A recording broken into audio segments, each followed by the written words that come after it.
International Crimes Tribunal allow an appeal in the case of Sheikh Hasina? Because right now what we're hearing is there's a death sentence for, the fourth police firing of 1,400 people, including students, during the rioting last year. How legal is a death sentence for such an act?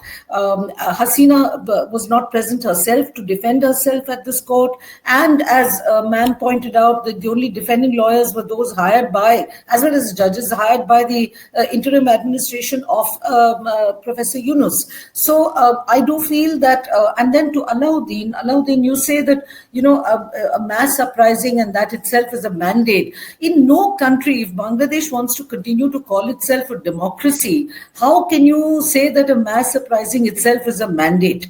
You need yes, certainly there may have been rigged elections prior to previously, but you need proper mechanisms in place to examine those rigged elections or to investigate those rigged elections. So given all this, I do feel that there is, and I feel very strongly that there is a foreign hand behind this. And as far as India's relationship, and we all know what those foreign hands are, we'll come to that in a minute.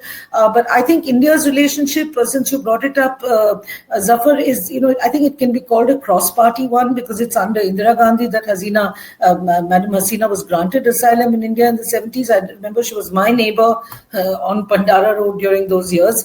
And it is under later administrations, including that of Mr. Modi, that bilateral relations have reached better and higher levels. And one of them was a person who's contributed to them is also Mrs. Sikri, who was an ambassador and the only woman Indian ambassador in Bangladesh, and it's a matter to be proud of. So the border issue also was settled.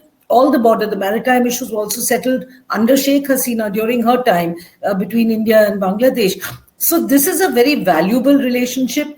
And as you pointed out, the Bangladesh National Security Advisor, the interim advisor, he's going to be here tomorrow, although he's coming for the Colombo Security Conclave, which is a regional grouping, as you know, of neighborhood security. Obviously, that visit is going to be watched very closely. And a very last word to India's relations with Dhaka, I think will remain under pressure because India is not going to extradite Sheikh Hasina and has found legal basis in the treaty signed.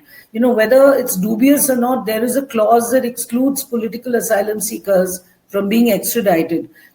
Even though there's a fine line between what is a political asylum seeker and, say, a convicted criminal who's also sought asylum out of fear of arrest and persecution.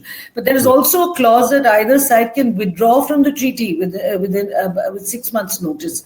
So I think the relationship will remain strained, but Sheikh Hasina is definitely not going to be extradited.